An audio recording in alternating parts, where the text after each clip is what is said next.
been in the martial arts since 1992. I was born and raised in Kuwait. We came to visit Philadelphia to see my 3 oldest brothers. And that is when the Gulf War broke out. So we ended up having to leave everything and we started here. I didn't have any skills in with English, so that kind of got me into fights and arguments with kids. So my family, my older brothers suggested that I get into the martial arts. I wasn't really skilled, but I was very tough for my age. For the most part, I was just learning technique. I was bettering myself, strengthening myself mentally in the martial arts. I already had the physical aspect of it, so it was just a matter of me being mentally strong. I trained every single day. My parents did not let me go anywhere other than that place, but I basically spent most of my time in there.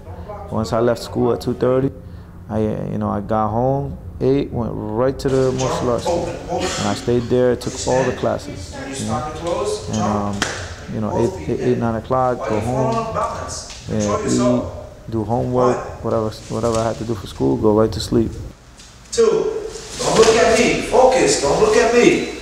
You're falling all over the place. If you can't stand still, that's very bad. It's crazy, I never dreamed of being where I am, having the life that I live, in the career that I follow.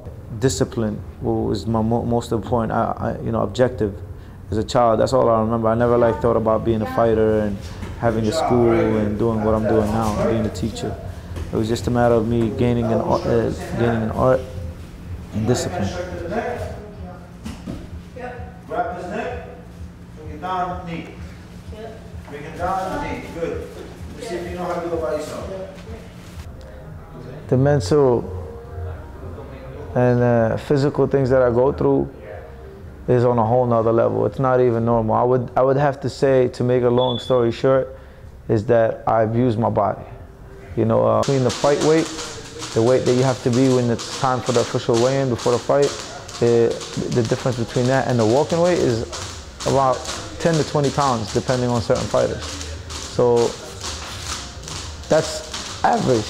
Now, in my case, lately, because I run my own school, it's hard for me to train as much as I should be on my level. It's not 10 to 20. It's more like 20 to 30 pounds. I have to lose within like 1 month.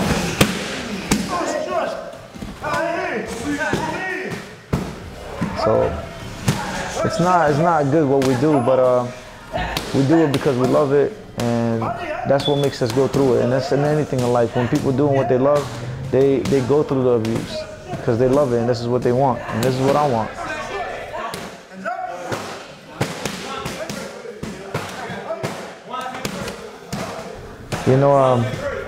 When a man loves a woman or a woman loves a man, the thing that they go through is crazy. And it's the same thing. I look at fighting, it's the same thing. I love Muay Thai, I love fighting, I love being in the ring, I love putting these gloves on. And to me, that's my girl. So I take care of her and I go through hell for whatever. In the beginning, in the first 10 years, it used to be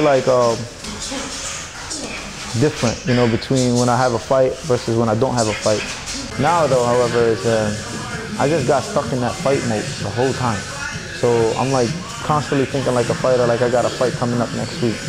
So my attitude is different. If you want me to feel sorry for you, I don't care. I'm not going to feel sorry for you. Nobody's going to feel sorry for you. Nobody. That's something that's how it's going to be in life. Nobody feels sorry. None of you were thinking, oh man, look at how he's treating him, that's wrong? Yes, sir. No, because that was the same way. Training. We always see it that way, but if you think about it, everybody knows what you're doing. I know from experience. You're just drinking, pushing, it's no more. We have nothing left. You're pushing us to go harder and pushing us in that last 5 rounds, last minute of the 3rd round.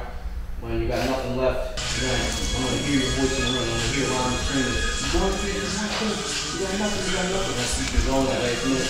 That whole fight, as soon as I step in that ring, I hear your voice in my head screaming, not exactly screaming, but I just always know, like you screaming at me in the gym, your voice is going to be different in the back of my head.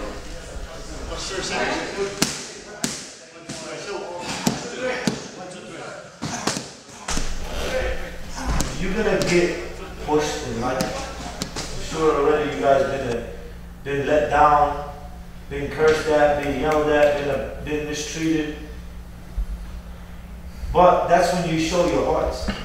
That's when you show your heart, when you show your character. That's when you show how strong you are, you know?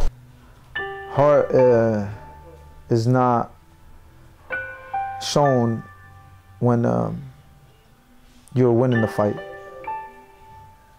And when I say fight, I'm not talking about just in the ring. I'm talking about in life, period. Heart is shown when you lose your job, when you lose your brother, sister, mother, when you get ill or have a serious disease and still managing to keep going. That is hard. One day you might lose your job. One day you're gonna have bills, payments for your house, for your family. You don't have money. You don't know how you're gonna buy it, how you're gonna pay. You're stressing. That's what's gonna make you keep going. That's what's gonna make you keep going.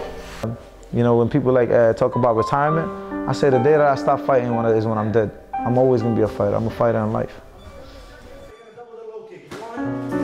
1, 2, 3. When you say 1, 2, 3, don't be like 1, 2, 3. 1, 2, 3 is gotta be fast. Yes, sir. But you on the 32nd. What you are in the ring is what you are in real life. For example, you know, if you're dirty in the ring, you're gonna be dirty in life. If you're okay, whether you're a male fighter or a female fighter, having the heart to hit a person with a low blow or hit them in a place that is illegal and do an illegal technique, then you're gonna do the same thing to get what you want in life. You want that paper, you want that money, you're gonna do anything dirty to get it.